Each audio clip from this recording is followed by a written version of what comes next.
हाँ जी, की हाल चाल है everyone. Hi welcome back to my YouTube channel. Welcome back to our YouTube channel. कैसे हैं आप सब? उम्मीद करते हैं बहुत अच्छे हैं। आज की इस वीडियो में हम लोग संख्यानाद करने वाले, शुरुआत करने वाले, स्टार्ट करने वाले एक ऐसा सब्जेक्ट, एक ऐसा चैप्टर जो ना सबको तो टफ लगता है, लेकिन आप लोगों का इसलिए वो आपको बहुत ज़्यादा इजी लगेगा। आज हम स्टार्ट करने वाले हैं चैप्टर नंबर 8। आज हम स्टार्ट करने वाले हैं सब्जेक्ट मैथ। देखिए, मैथ में तो सबको डर लगता है, लेकिन हम आपको वादा करते हैं, हम आपको ये भरोसा दिलाते हैं कि मैथ में 100/100, 100/100 का एम स्टार्टिंग से ऑफ रखिए और हम आपको 100/100 ला कर दिखाएंगे। 100/100 आपके एग्जाम में लाएंगे। चलिए वीडियो को स्टार्ट करते हैं। और हाँ, आज का चैप्टर है, आज का जो लेक्चर है उसमें पढ़ने वाले त्रिकोणमिति, ट्रिग्नोमेट्री। त्रिकोणमिति क्या होता है? देखिए, जो आपका बिहार बोर्ड है ना, जो आपका बोर्ड है ना, सबसे ज्यादा अगर क्वेश्चन किसी से पूछता है तो हर कोई चैप्टर से सबसे ज्यादा क्वेश्चन पूछता है तो वो है ट्रिग्नोमेट्री। आज हम स्टार्ट करने वाले हैं वैसे चैप्टर जो सबको तो हार्ड लगता है लेकिन आपको इजी लगेगा। तो सबसे पहले अपना कॉपी का एक क्या करना है, पेज निकाल लेना और जिस पे ऊपर लिख देना एम 100/100, एम 100/100 इन मैथ, और ये आपको ला कर दिखाना है। ठीक है, चलिए वीडियो को स्टार्ट करते हैं।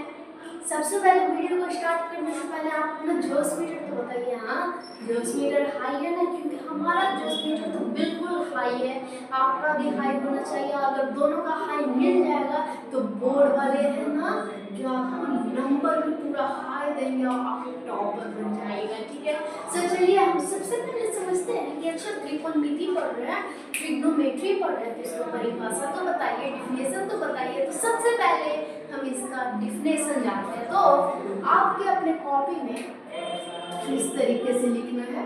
ठीक है, त्रिकोण, उम्मीद करते हैं कि आपको दिख रहा होगा, त्रिकोणमिति या त्रिकोणमिति का परिभाषा। ठीक है, त्रिकोणमिति का परिभाषा। तो त्रिकोणमिति का परिभाषा क्या होता है हम आपको बताते हैं। सबसे पहले आप ध्यान से सुनिए, अगर याद हो जाए तो उसके बाद हम आपको लिख कर भी दिखाएंगे। तो त्रिकोणमिति का परिभाषा होता है गणित का वह शाखा, क्या? गणित का वह शाखा ब्रांचेस पार्ट। ठीक है, गणित का वह शाखा जिसके अंतर्गत समकोण त्रिभुज के भुजाओं एवं कोणों के बीच के संबंध के बारे में अध्ययन करते हैं, उसी को हम त्रिकोणमिति कहते हैं। क्या? गणित का वह शाखा, गणित का वह शाखा जिसके अंतर्गत, मतलब जिसमें समकोण त्रिभुज के भुजाओं एवं कणों के बीच के संबंध के बारे में अध्ययन करते हैं, उसे ही हम त्रिकोणमिति कहते हैं, ट्रिग्नोमेट्री कहते हैं। ठीक है, तो हम लिखते हैं साथ साथ मेरे साथ आप भी नोट बनाते चलिए। और देखिए, ये नहीं ना बनाना, कोई दिक्कत नहीं, हम आपको जो डिस्क्रिप्शन में ना खुद का हैंड रिटन नोट आपको देंगे, तो बस उसको देखना और अपने कॉपी में सजा लेना, ऊपर लिख देना एम 100/100 इन मैथ। ठीक है, तो हम लिखते हैं गणित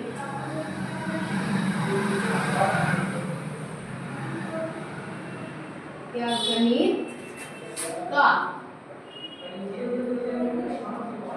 गणित का वह शाखा, गणित का वह शाखा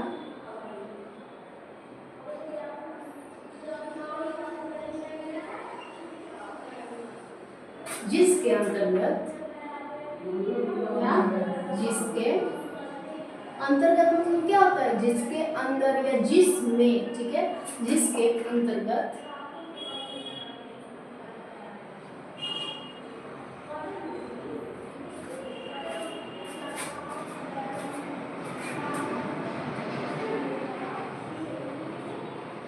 के अंतर्गत किसका अध्ययन करेंगे हम लोग? समकोण त्रिभुज। समकोण, देखिए हम आपको कुछ देर बाद ये भी बताएंगे कि समकोण त्रिभुज क्या होता है, और जो 9th में पढ़ने से पढ़े हैं उनको पता होगा, अधिकतर ज्यादातर लोग होंगे, ज्यादातर स्टूडेंट्स होंगे, उनको पता होगा कि समकोण त्रिभुज किसको कहते हैं। तो समकोण त्रिभुज के भुजाएं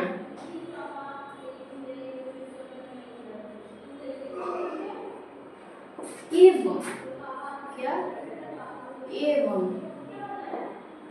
कोनों के बीच के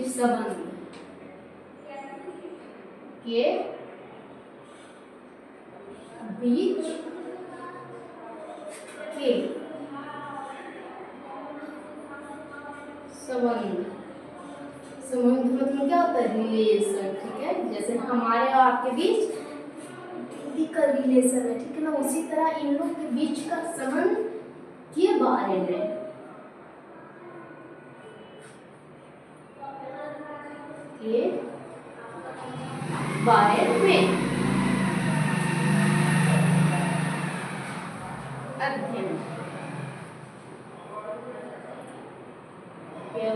अध्ययन करते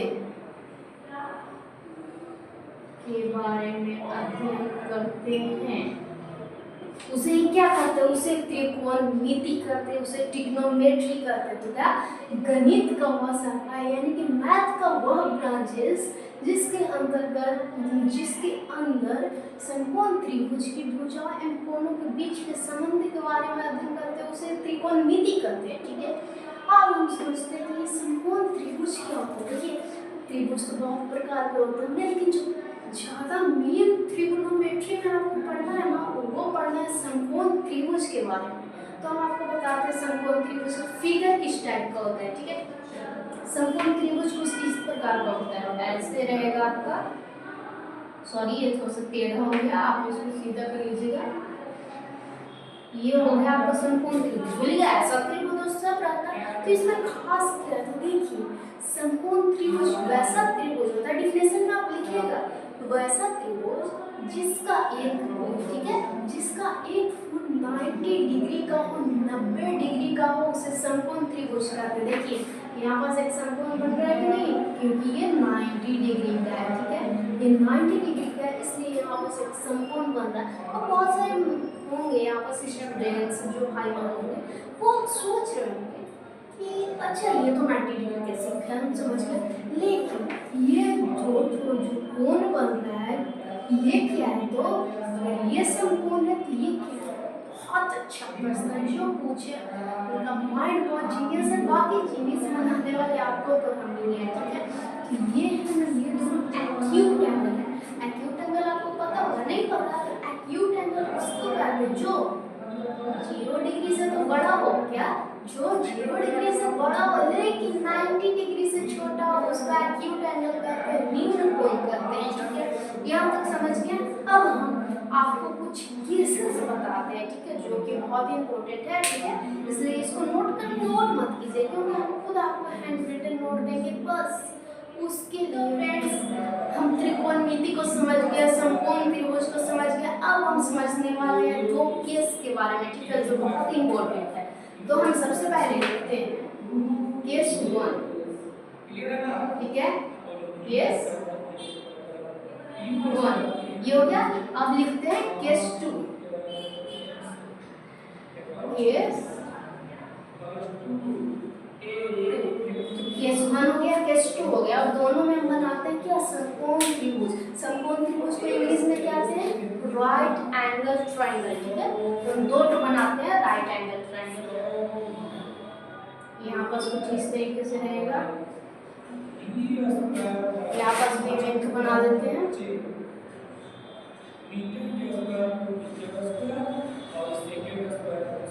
ठीक है। ये दोनों हो गया आपका राइट एंगल ट्रायंगल। अब कैसे पहचानेंगे? क्योंकि यहाँ पास 90 डिग्री का कोण है, इस तरीके से पहचान लेंगे, ठीक है। पर हाँ देखिए एक चीज हम आपको बता दे रहे हैं कि समकोण त्रिभुज में जो होता है ना, इसको हम लोग क्या करते हैं? इसको हम लोग कहते हैं लंब, ठीक है, इसको हम लोग कहते हैं लंब, जिसको इंग्लिश में कहते हैं परपेंडिकुलर। ये जो नीचे है ना, इसको हम लोग कहते हैं आधार, ठीक है, क्या कहते हैं आधार, जिसको इंग्लिश में क्या कहते हैं बेस। और ये है जो आपको वो है कर्ण, जिसको हम लोग कहते हैं हाइपोटेनस। ये चीज आप नोट कर लीजिएगा, समकोण त्रिभुज में सबसे बड़ा कोण क्या होता है ना, वो कर्ण होता है, ठीक है। समकोण त्रिभुज में सबसे बड़ा कोण कर्ण होता है, वो हमेशा फिक्स्ड भी रहता है, ठीक है। और एक चीज और नोट कर लीजिएगा कि 90 डिग्री के सामने वाले जो भुजा होता है ना, उसको क्या कहते हैं, कर्ण कहते हैं, ठीक है। तो यहाँ तक तो हम समझिए। अब हम केसेस के बारे में समझते हैं। केसेस वो बहुत बेसिक सारा चीज था। अब स्टार्ट होता है आपका कुछ इंपॉर्टेंट चीज। तो दो हम समकोण त्रिभुज ले लिए, राइट एंगल ट्रायंगल ले लिए। अब हम बता दिए ये लंब होता है, ये आधार होता है, अब ये कर्ण होता है। कर्ण तो फिक्स रहेगा, ये हमेशा यही बोलते हैं तुमको जिस जहाँ जाना है, जहाँ अपना सीट बदलना बदल लो, आपको एक ही जगह फिक्स रहेंगे, ठीक है, इस तरीके से। तो ये दोनों में तो कर्ण ये फिक्स होगा, लेकिन कैसे पता चलेगा कि लंब ये है कि ये आधार ये है कि ये है, जानना जरूरी है ना। तो हम इस केसेस के दौरान आपको समझाएंगे कि लंब क्या है और आधार क्या है, किसको कैसे पहचानेंगे, ठीक है।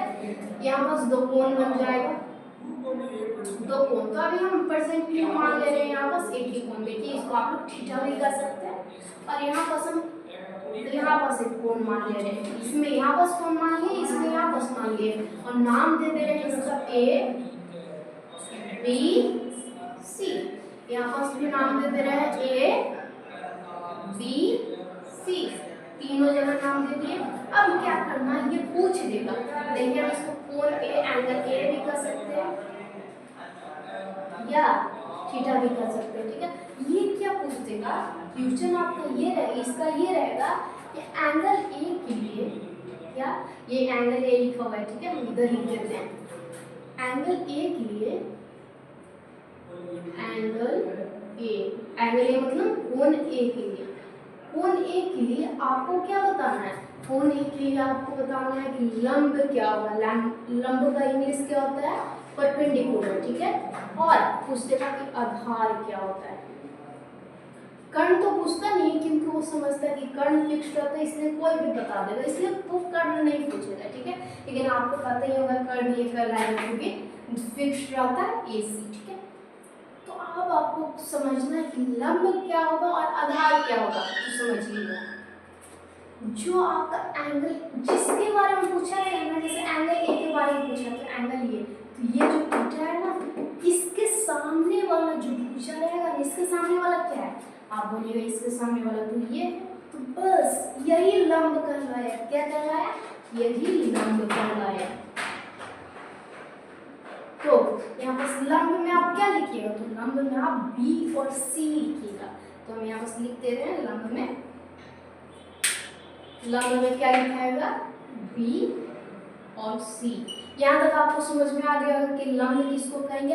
अब आधार किसको कहेंगे, क्या आधार किसको कहेंगे, तो बस इसका अपोजिट चले जाएंगे, यानी कि A और B, इसका अपोजिट क्या है, A और B, तो A और B क्या हो जाएगा, आपका आधार हो जाएगा। बस इतना सिंपल है, बस इतना सिंपल था। ये तो आप समझ में आ गया। अब हम उम्मीद है वो क्वेश्चन आप बना लीजिएगा, इसलिए जल्दी से कमेंट में इसका आंसर लिखिए कि इसका आंसर क्या होगा, ठीक है। पूछा है यहाँ पर एंगल C के लिए, एंगल C के लिए, ठीक है, एंगल C के लिए। तो क्या पूछा है, सबसे पहले लंब, फिर क्या पूछा है, आधार, लंब पूछा है, फिर आधार पूछा है। तो हम क्या बताएं, लंब किसको कहते हैं। देखिए दो केसेस है, एक केसेस को आप बहुत बढ़िया तरीके से समझ गए, आप समझते हैं लंब किसको कहेंगे। यहाँ तो पता ही होगा कि 90 डिग्री के सामने वाला क्या कहलाएगा, कर्ण कहलाएगा, जो कि सबसे बड़ा भी होता है भुजा में, ठीक है। लंब किसको कहेंगे, जो डिग्री थीटा के सामने या जिस एंगल के बारे में पूछा उसके सामने, एंगल C है, इसके सामने कौन है, इसके सामने कौन है, तो आप बोलिएगा इसके सामने तो A भी है, इसके सामने तो A भी है, तो इसका लंब क्या हो जाएगा, A भी हो जाएगा। बस इतना सिंपल है मेरी जान, बस इतना सिंपल है, ठीक है। अब आधार इसका अपोजिट है, तो इसका अपोजिट क्या हो जाएगा, इसका अपोजिट तो ये हो जाएगा आपका बी और सी, तो बस आधार बी और सी हो जाएगा, ठीक है। बस बी और सी हो जाएगा। यही दो केसेस था, आपको आसान तो लगा, लेकिन ये बहुत ज़्यादा काम वाला चीज़ है, ठीक है। आप इसका स्क्रीनशॉट लेना चाहते हो तो ले सकते हैं, नहीं तो हम तो आपको फ्यूचर में आपको बनाने के लिए देख रहे हैं, ठीक है। आपको उसको बनाना है।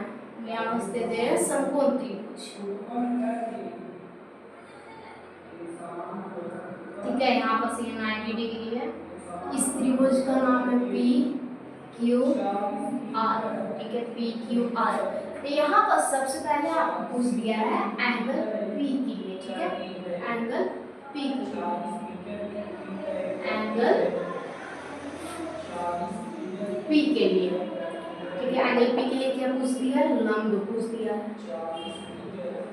लंब, और क्या पूछ दिया है, आधार पूछ दिया है। आधार मतलब बेस और लंब मतलब परपेंडिकुलर। तो ये पूछ दिया, जल्दी से कमेंट में आंसर बोल ये कि क्या होगा, ठीक है। आपको हम 10 सेकंड का टाइम दे रहे हैं, क्योंकि उससे कम में भी ये बन जाएगा। टिक 1, टिक 2, टिक 3, टिक 4, टिक 5, टिक 6। बस इससे ज़्यादा टाइम नहीं मिलेगा, क्योंकि इससे ज़्यादा टाइम ही नहीं लगेगा, ठीक है। तो देखिए लंब किसको क्या बताते हैं, अरे दीदी ने तो बोला था लंब उसको कहते हैं जो डिग्री के सामने हो, जिसके एंगल के बारे में पूछा उसके सामने। तो एंगल पी के सामने क्या आता है, पी के सामने क्या आता है, क्यू आर। तो बस लंब यही कहलाएगा, ठीक है, बस लंब यही कहलाएगा। आधार पूछे, इसका अपोजिट में क्या है, इसका अपोजिट में क्या है, पी क्यू, तो बस यही हो जाएगा आपका आधार। एंगल पी के लिए तो पूछती है, अब कभी कभी पूछ देगा एंगल आर के लिए, पूछ देगा क्या, वो पूछेगा। देखिए ये बेसिक चीज है जो ज्योमेट्री में बहुत काम आता है, ठीक है, एंगल पी के लिए, जो कि आपके सिलेबस पे भी है। अब ये पूछ देगा, इसके लिए क्या पूछ देगा, बाकी बताओ भाई, लंब बताओ और आधार बताइए, ठीक है।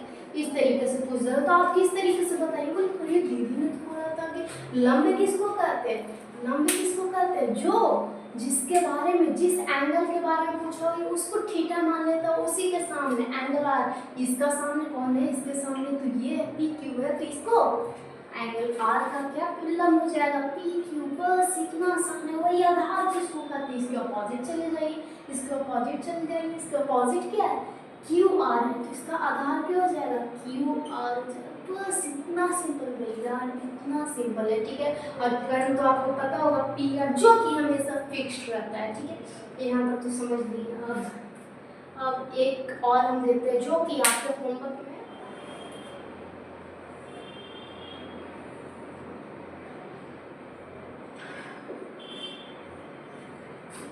ये हो जाएगा, ये भी ये सी, ठीक है। ये आपका समकोण हो गया, ये आपका, ठीक है, ये इसको मान लीजिए त्रिभुज का नाम हो गया। और यहाँ बस पूछ देगा एंगल ए के लिए, एंगल ए के लिए क्या पूछ देगा, लंब, लंब पूछ देगा, और पूछेगा आधार, लंब और आधार पूछ देगा एंगल ए के लिए। फिर पूछ देगा एंगल सी के लिए, एंगल सी के लिए क्या पूछ देगा, लंब और आधार, लंब और आधार, ठीक है। तो आपको ये क्वेश्चन होमवर्क में बनाना है, कल हम सीओली आपको चेक करेंगे, ठीक है। इसलिए आपको जरूर कमेंट में आंसर इसका बताना है, ठीक है। ये क्वेश्चन आपका रहा। अब हम बढ़ते एक ऐसे क्वेश्चन कंफ्यूज होने वाले हैं, ठीक है। वो क्वेश्चन कुछ इस प्रकार है, ठीक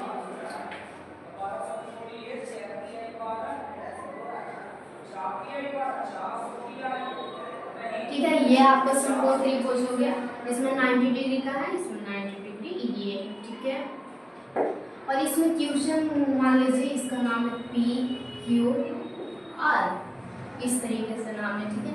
पूछ देगा, क्या पूछ देगा, एंगल पी के लिए, एंगल पी के लिए क्या बताना है आपको, लंब बताना है। एंगल पी के लिए लंब बताना है और क्या बताना है, आधार। ठीक है, आप किस तरीके से बताइएगा, पर एक बार फ्यूचर बोलिएगा, एंगल आर के लिए, एंगल आर के लिए क्या बोल देंगे, लंब। और क्या, लंब और आधार। कर्ण तो कभी पूछने ही नहीं वाले, क्योंकि वो जानते हैं कर्ण फिक्स रहता है। ठीक है, तो पूछ देना किस तरीके से बताइएगा, आपको डायरेक्ट माइंड में क्लिक करना चाहिए। दीदी ने क्या बताया कि जो जिस एंगल के बारे में पूछा उसको हम लोग थीटा मान लेंगे। एंगल पी के बारे में पूछा, एंगल पी के बारे में पूछा, मान लेते हैं एंगल मान लिया। ठीक है, अब क्या करना है, लंब पूछा है और इसके सामने कौन है, सो देखिए इसके सामने पी के सामने कौन है, पी के सामने ये आता है, तो बस यही आपका लंब हो गया, यानी कि क्यू आर आपका लंब हो गया। ठीक है, आधार क्या, बस इसको उल्टा चल जाए, उल्टा क्या होता है, पी क्यू इसका उल्टा, नहीं यही गलती होगा, क्योंकि ये 90 डिग्री के सामने, इसलिए ये कर्ण कहलाएगा। ठीक है, ये क्या कहलाएगा, कर्ण कहलाएगा। आपको उल्टा इधर हो जाएगा। ठीक है, तो ये क्या, पी आर आपका आधार हो जाएगा। ठीक है, पी आर आपका आधार हो जाएगा। अब पूछेगा एंगल आर के लिए, तो इस बार हम इसको एंगल आर देखिए, एंगल आर के लिए पूछेगा, एंगल क्यू के लिए पूछेगा, क्योंकि एंगल आर तो आपका खुद क्या है, समकोण है, तो ये एंगल क्यू के लिए पूछ लेगा। ठीक है, एंगल क्यू, इसको हम लोग डी एंगल क्यू, इसको हम लोग बोल सकते हैं। तो अब पूछ देगा एंगल क्यू के लिए, तो एंगल क्यू इसके सामने वाला जो भुजा रहेगा उसी को लंब कर दे। इसके सामने भुजा क्या है, इसके सामने भुजा तो पी आर आ रहा है, तो बस इसका लंब पी आर हो जाएगा। ठीक है, बस इसका लंब पी आर हो जाएगा। इसी का उल्टा चल रहा है, इसके उल्टा क्या हो जा रहा है, इसका उल्टा तो क्यू आर हो जा रहा है, तो बस इसका आधार क्यू आर हो जाएगा। इतना सिंपल हो गया, इतना सिंपल है। बस ये उम्मीद करते हैं सारा क्वेश्चन समझ में आया गया होगा, और जो हम होमवर्क दिए उसको आपको बना कर बनाना है। ठीक है, बहुत जरूरी है बनाना। ठीक है, अब हम समझते सब छुपाएंगे, मुस्कुराए हमेशा छुपाएगा, उन्हें तो वक्त बताएगा कौन। इसलिए आज से हमारा वक्त शुरू हो चुका है, और 1 साल के बाद उन्हें वक्त बताएगा, उन्हें हम बताएंगे क्या है हम। ठीक है, इसलिए आज से पूरा मेहनत के साथ पढ़ाई कीजिए, शिद्दत के साथ पढ़ाई कीजिए, और जोश मीटर हमेशा हाई रखना है। ठीक है, अब हम समझने वाले हैं पाइथागोरस। पाइथागोरस का तो नाम सुना होगा, हाँ दीदी हमने तो क्लास 9 में सुना था। बस वही है, कर्ण आधार आदि जो पढ़े ना उसी पर डिपेंड करता है कि कर्ण जो फिक्स रहता है, आधार और लंब। ठीक है, तो ऊपर हेडिंग दे दीजिए पाइथागोरस थ्योरम इंग्लिश में और हिंदी में प्रमेय। तो क्या हेडिंग देना है आपको, हेडिंग देना है पाइथागोरस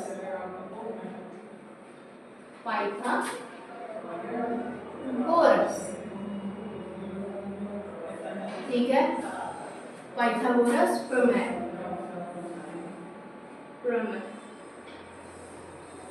ये हो जाएगा आपका। अब इसमें क्या समझना है, इसमें जैसा कि आपने अभी देखे कि ये आपका क्या है, ये आपका समकोण त्रिभुज है। ठीक है, तो इसमें कर्ण क्या हो जाएगा, कर्ण 90 डिग्री के सामने वाला कर्ण हो जाएगा। ये 90 डिग्री है जिसको सामने वाला, यानी कि ये कर्ण हो जाएगा, ये आपका हाइपोटेन्यूस हो जाएगा। ठीक है, इसमें आधार कहाँ है, तो आधार ये नीचे है। ठीक है, यानी कि ये आपका बेस हो जाएगा। इसमें परपेंडिकुलर कहाँ है, लंब कहाँ है, तो ये आपका लंब हो जाएगा। ठीक है, यहाँ तक तो समझ में आ गया होगा। तो बस पाइथागोरस प्रमेय में यही समझाया गया कि कर्ण का फॉर्मूला क्या होगा, लंब का फॉर्मूला क्या होगा, आधार का फॉर्मूला क्या होगा। ये क्यों बताया है जानते हैं, क्योंकि बोल दिया अरे कर्ण बराबर 6 है, बेस बराबर 7 है, तो परपेंडिकुलर बराबर कैसे बता पाइएगा जब आपको फॉर्मूला ही नहीं पता होगा, इसलिए फॉर्मूला बताएंगे। ठीक है, तो सबसे पहला है आपका, सबसे पहला क्या है, कर्ण स्क्वायर बराबर क्या, कर्ण स्क्वायर बराबर, तो हम लिखते हैं कर्ण स्क्वायर बराबर, कर्ण स्क्वायर बराबर क्या हो जाएगा, कर्ण स्क्वायर बराबर हो जाएगा आपका लंब स्क्वायर। क्या लंब स्क्वायर मतलब क्या परपेंडिकुलर स्क्वायर प्लस आधार स्क्वायर, आधार यानी कि बेस स्क्वायर, ये हो जाएगा। ठीक है, और कोई कोई ऐसे पूछ देगा इस तरीके से फॉर्मूला हो जाएगा। अब सिर्फ कर्ण के बारे में पूछने तो आपको जानते हैं क्या करना है, कर्ण लिख देना कर्ण, और फिर ये जब 2 हटेगा तो उधर क्या आ जाएगा अंडर रूट चढ़ेगा, तो बस अंडर रूट चढ़ा देना है और यहाँ बस लिख देना है लंब स्क्वायर प्लस आधार स्क्वायर, लंब स्क्वायर प्लस आधार स्क्वायर। ठीक है, ऐसे करना है आपको। अब सेकंड फॉर्मूला आपका है वो रहेगा, अच्छा हम कर्ण बराबर निकालना तो समझ गए, लंब स्क्वायर कैसे निकालेंगे वो भी बहुत आसान है। ठीक है, वो भी बहुत आसान है। यहाँ पास देखिए लंब स्क्वायर निकालते हैं, लंब स्क्वायर। ठीक है,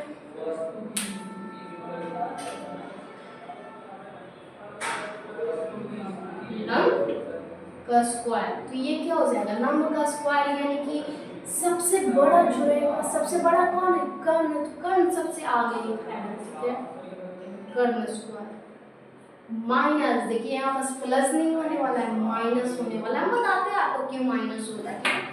कर्ण स्क्वायर माइनस क्या लंब पूछा है तो आधार स्क्वायर, ठीक है, आधार स्क्वायर ये हो जाएगा आपका। ठीक है, अब क्वेश्चन ये आता है कि यहाँ पास माइनस क्यों हुआ, क्या यहाँ पास माइनस क्यों, तो देखिए ये कर्ण इधर प्लस में तो उधर जाएगा तो माइनस में होगा कि नहीं होगा, उधर जाएगा तो ये माइनस में होगा कि नहीं होगा, बिल्कुल होगा। बस यही वजह है कि ये माइनस में हो गया है। ठीक है, और यहाँ पास से आपको पता है कि जब यहाँ से अंडर रूट हटेगा, क्या यहाँ से सॉरी यहाँ से स्क्वायर हटेगा तो उधर अंडर रूट चढ़ेगा और ऐसे हो जाएगा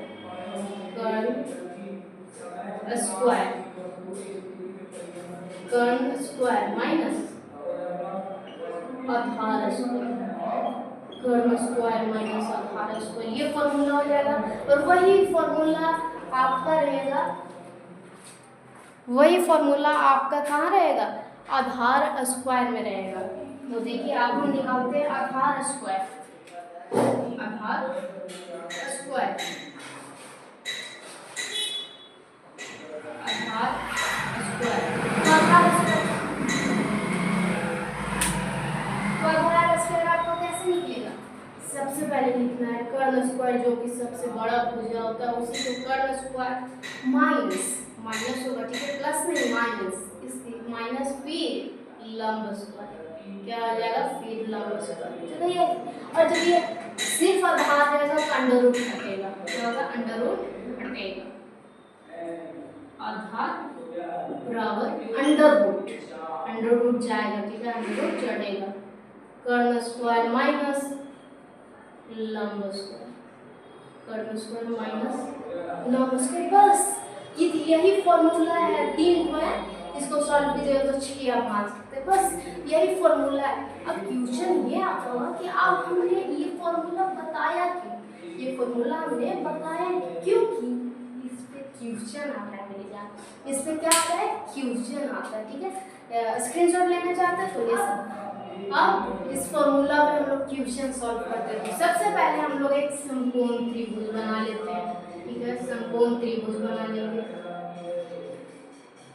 इसमें आपको पता है, देखिए नाम नहीं देते हैं। ठीक है, नाम नहीं देते, ये कर्ण होता है, ये आधार, ये लंब होता है। तो कर्ण बराबर हम लिख दे रहे हैं 4, आधार बराबर 3 और लंब बराबर 2 लिख दे रहे हैं, 2 3 4 इस तरीके से लिख दे रहे हैं।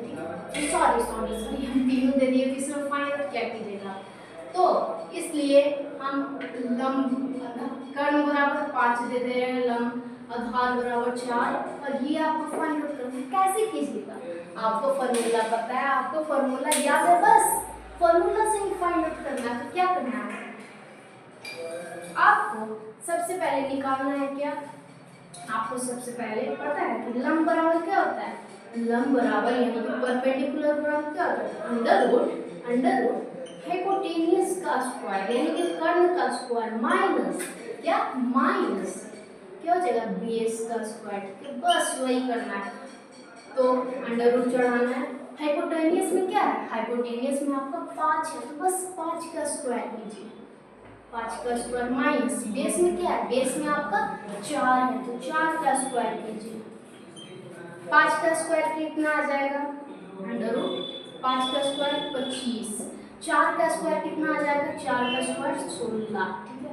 और हाँ स्क्वायर ना आपको कितना तक याद होना चाहिए, कम से कम 25 तक तो याद होना चाहिए, ठीक है। तो ये हो जाएगा 25 में से 16 जाएगा कितना बचेगा, 25 में से 16 जाएगा तो कितना बचेगा, तो 25 में से 16 जाएगा तो 9 बचेगा, और 9 किसका स्क्वायर है, स्क्वायर रूट है 3 का, तो बस परपेंडिकुलर बराबर कितना आ गया, 3 आ गया, बस यही आंसर है मेरा, बस यही आंसर है, ठीक है। अब सॉल्व करते हैं अगला क्वेश्चन, अब बढ़ते हैं अगले क्वेश्चन की ओर, ठीक है। इसमें सॉल्व करने वाले हैं, देखिए यहाँ पर एक और हम सिंपल त्रिभुज बना ले रहे हैं। इसमें क्या किया हुआ ना कि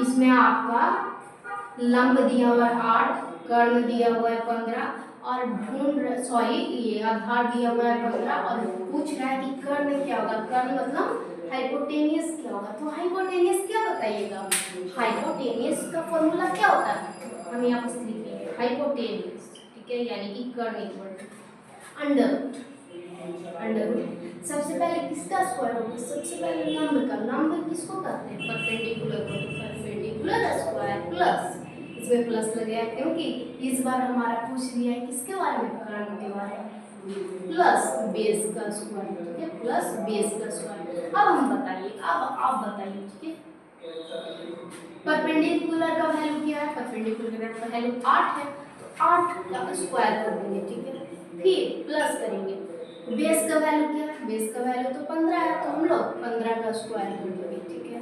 परपेंडिकुलर का वैल्यू ये है, बेस का वैल्यू ये, 8 का स्क्वायर कितना होता है, 8 का स्क्वायर कितना होता है, तो 8 का स्क्वायर बहुत सारे लोगों को याद होगा 64, ठीक है, 8 का स्क्वायर 64 प्लस 15 का स्क्वायर कितना होता है, 15 का स्क्वायर कितना होता है, तो 15 का स्क्वायर होता है 225, ठीक है, 225 और क्या कर देना, दोनों को प्लस कर देना, तो 225 को 64 को प्लस कीजिएगा कितना आएगा, 289 आएगा, ठीक है, 289 किसका स्क्वायर रूट है मेरी जान, 289 किसका स्क्वायर रूट है, 17 का, क्या 17 का, तो बस हाइपोटेनियस का क्या आंसर आ गया, 17 का, बस इतना आसान है, इतना आसान है। ये आसान कब बन पाए, जब आपको पाइथागोरस का थ्योरम का फॉर्मूला याद रहेगा तब ये इतना आसान बन पाएगा, नहीं तो ना ये हलवा भी जो आपको लग रहा है ना ये पत्थर की तरह लगेगा जिसको तोड़ना बहुत मुश्किल हो जाएगा, ठीक है। तो ये सारी चीज थे। अब आपको बताने वाले हैं स्क्वायर रूट, इसलिए आप अपने कॉपी में ऊपर लिख दीजिए, आप अपने कॉपी में ऊपर हेडिंग डाल दीजिए स्क्वायर रूट, ठीक है, स्क्वायर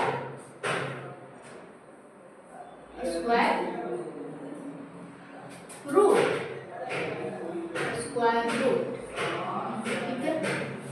इसमें हम आपको पूरा 25 तरह का स्क्वायर रूट बताने वाले हैं, ठीक है। तो सबसे पहला अंडर रूट ए, इसका क्या हो जाएगा, ए हो जाएगा। दूसरा अंडर रूट 4, इसका क्या हो जाएगा, इसका आपका 2 हो जाएगा। तीसरा अंडर रूट 9, ये किसका हो जाएगा, तो ये 3 का यानी कि 3 का हो जाएगा। अब अंडर रूट 16 किसका हो जाएगा, 4 का हो जाएगा। अब अंडर रूट 25 किसका हो जाएगा, 5 का हो जाएगा। अब अंडर रूट 36 किसका हो जाएगा, तो 6 का हो जाएगा। अब अंडर रूट कितना हो जाएगा, 7 का स्क्वायर कितना होता है, 7 का स्क्वायर 49 होता है, तो 7, ठीक है। अब हम आगे समझते हैं, 8 तक हो गया, अब 9 समझते हैं। 9 में क्या है, 864 अंडर रूट 64, देखिए ये यहाँ अब ठीक है, अंडर रूट 64 किसका आता है, 8 का आता है। अब अंडर अंडर रूट 81 किसका आता है? अंडर रूट आपका 81 9 का आता है। अब अंडर रूट 100 किसका आता है? 100 आपको 10 का आता है, ठीक है। 121 किसका आता है? 121 किसका आता है? ये आपका 11 का आता है। 144 किसका आता है? 144 किसका आता है? तो ये आपका 12 का। अब 169 किसका आता है? 169, तो ये 13 का। 196, तो 196 किसका आता है? तो 14 का आता है। अब हम आगे समझते हैं 225, ये किसका आता है? 15 का। अब 256, ये किसका आता है? 16 का। 218 है, ये किसका आता है? 17 का।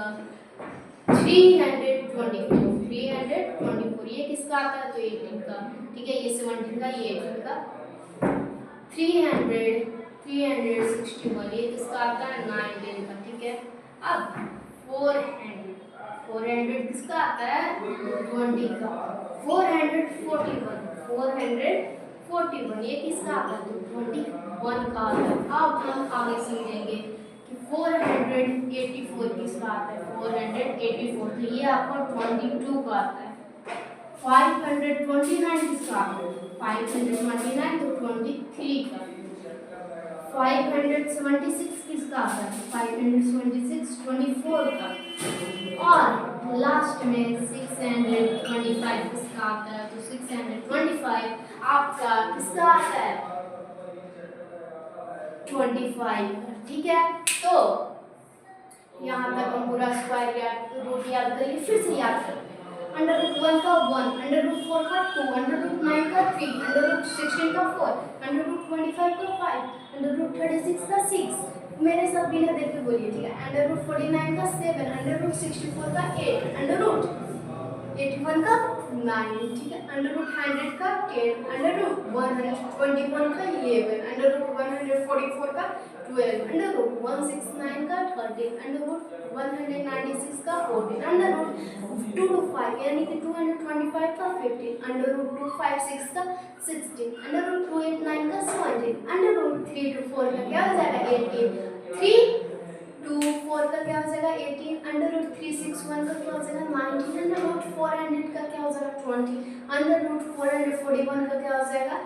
21, अंडर रूट 484 का 22, अंडर रूट 529 का क्या हो जाएगा? तो 23, अंडर रूट 576 का क्या हो जाएगा? तो 24, अंडर रूट 625 का क्या हो जाएगा? तो 25। यही पूरा लास्ट था और आज का वीडियो यही समाप्त होता है। तो यही बस अपना समाप्त करते हैं lecture. All this note on this notes to everyone, thank you.